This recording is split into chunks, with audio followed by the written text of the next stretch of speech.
नमस्कार। आप सभी के अपने चैनल जय गुरुदेव उत्तराखंड पर एक बार फिर से बहुत बहुत स्वागत है। कामना करते हैं कि आप और आपके परिजन सभी स्वस्थ होंगे। इसी कामना के साथ बढ़ते हैं आज के इस अद्भुत क्रमांक की ओर। आज का ये अद्भुत क्रमांक बहुत ही महत्वपूर्ण होने वाला है, क्योंकि आज के क्रमांक में हम आपको बताने जा रहे हैं कुछ ऐसे अद्भुत तथ्य जिनको जानकर आप अपने जीवन में सफलता के हर आयाम को बड़ी आसानी से अर्जित कर सकते हैं। तो इसीलिए क्रमांक के साथ में बने रहिएगा। जितने भी दर्शकगण आज के इस क्रमांक का श्रवण कर रहे हैं उन सभी के लिए ये क्रमांक बहुत ही लाभकारी सिद्ध होगा। इसी कामना के साथ आइए बढ़ते हैं आज के इस दिव्य क्रमांक की ओर। महाराज जी कहते हैं कि जो व्यक्ति अपने जीवन में बहुत ज़्यादा असफलताओं का सामना कर रहा है, जो कि आज के इस युग में बहुत ही स्वाभाविक सा तथ्य बन गया है।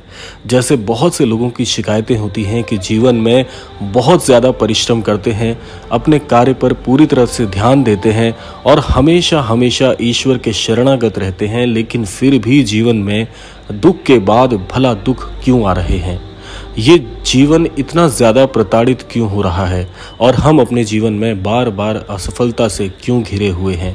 तो इस तरह के बहुत से प्रश्न बहुत से अनन्य भक्तों के हृदय में रहते हैं, लेकिन इसके लिए भी महाराज जी ने बहुत ही सटीक उपाय बताए हैं। तो आज के इस क्रमांक में हम जो उपाय महाराज जी के माध्यम से आप सभी तक पहुंचा रहे हैं, ये सारे उपाय आपके जीवन में आपको इन सभी परेशानियों से निजात दिलाने में पूरी तरह से सक्षम है।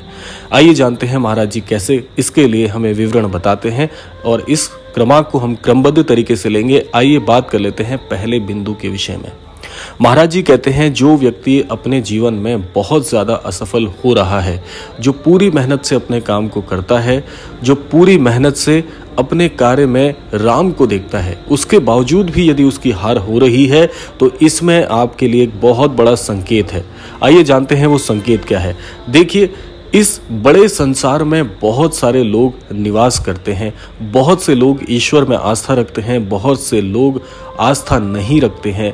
तो जिन आस्थावान लोगों के जीवन में कष्ट के बाद कष्ट आते हैं, ऐसे लोगों को ये सबसे बड़ा संकेत मिलता है कि ईश्वर आपकी बहुत बड़ी परीक्षाएं ले रहे हैं।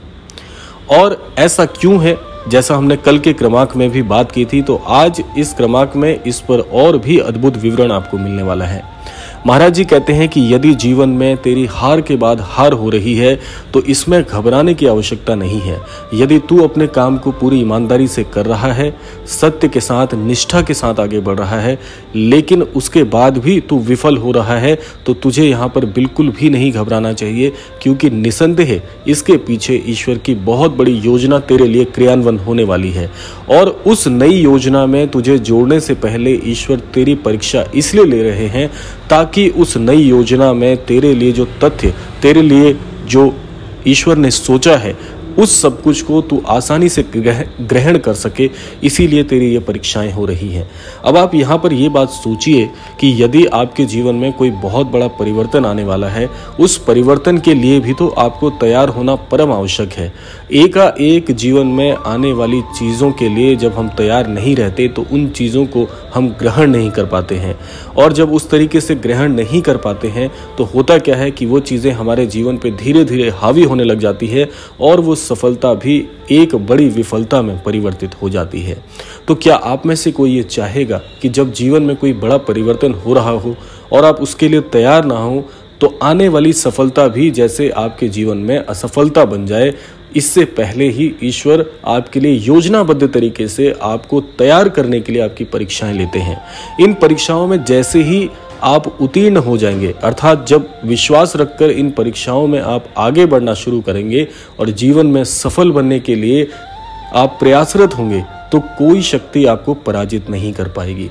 इसीलिए ये चीज़ें आपके जीवन में घटित हो रही हैं। बस आपको करना एक छोटा सा काम है। महाराज जी यहाँ पर ये कहते हैं कि तेरा विश्वास कभी डिगना नहीं चाहिए।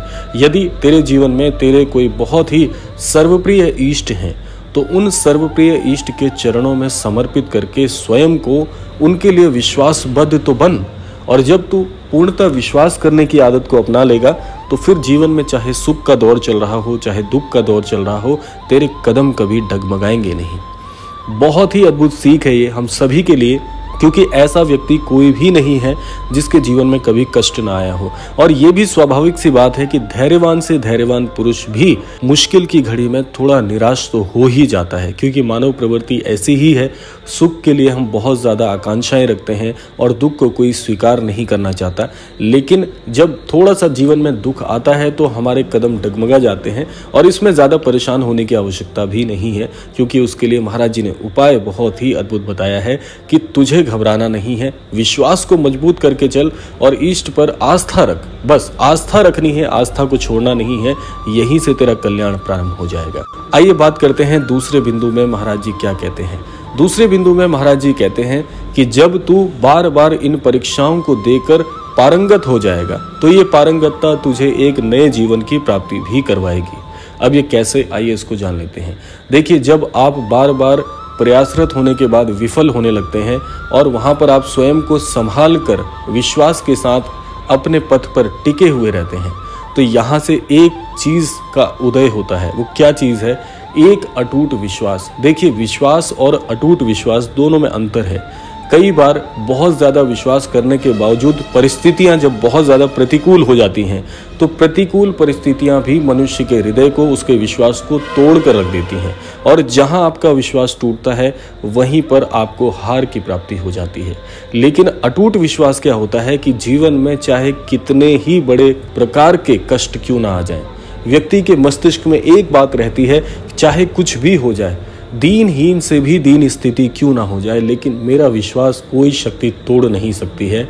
ऐसी निष्ठा और ऐसा अटूट विश्वास जब हृदय को होने लगता है, तब ये अटूट विश्वास आपका बन जाता है। और ये अटूट विश्वास जिस दिन आपको प्राप्त हो जाएगा, उस दिन चाहे सुख हो, चाहे दुख हो, चाहे निराशा हो, चाहे प्रसन्नता हो, या किसी भी प्रकार के भाव की स्थिति क्यों ना हो, हर भाव को, हर स्थिति को, हर प्रकार को, परिस्थितियों को आप बड़ी ही समदृष्टि से देखेंगे। ये समदृष्टि प्राप्त करने के लिए अटूट विश्वास के दौर से गुजरना होता है। यही होती है ईश्वर की सबसे बड़ी परीक्षा कि आप अगर ईश्वर में आस्था करते हैं, ईश्वर को अपना सर्वस्व मानते हैं और ईश्वर की और नियति की सारी योजनाओं में आप सहयोग करते हैं, तो आप मान लीजिए कि ईश्वर आपकी परीक्षाएं बहुत ही विकट तरीके से लेंगे। लेकिन ये परीक्षाएं इसलिए नहीं है कि आपको दंडित किया जा रहा है, ये परीक्षाएं इसलिए हैं ताकि आपको एक स्वर्णिम व्यक्ति की श्रेणी में ईश्वर खड़ा करना चाहते हैं। क्योंकि जिस प्रकार से अद्भुत व्यक्तियों से अद्भुत अपेक्षाएं होती हैं, उसी प्रकार से ईश्वर की योजनाएं उन्हीं लोगों की परीक्षा सबसे ज़्यादा लेती हैं जिनसे वो सबसे ज़्यादा स्नेह करते हैं। ऐसा नहीं है कि ईश्वर आपसे स्नेह नहीं करते या किसी से भी स्नेह नहीं करते, लेकिन हर बार आपने देखा होगा कि कभी ना कभी किसी न किसी प्रकार से किसी व्यक्ति विशेष से बहुत ही विशिष्ट तरीके का प्रेम हो जाता है। ऐसा ही विशिष्ट प्रेम ईश्वर भी अपने अनन्य भक्तों से करते हैं, तो इसीलिए उन्हें उस विशिष्टता को प्रदान करने के लिए बार बार परीक्षा देनी पड़ती है। और जब आप बार बार परीक्षा देते हैं तो ईश्वर आपको यह ज्ञान भी प्रदान करते हैं कि ये मात्र परीक्षाएं हैं, ये आपके जीवन की स्थायी स्थिति नहीं है। और जब ये स्थायी नहीं है, सब कुछ अस्थायी है, तो फिर किस बात से हमें घबराना है? घबराने की आवश्यकता जीवन में नहीं है।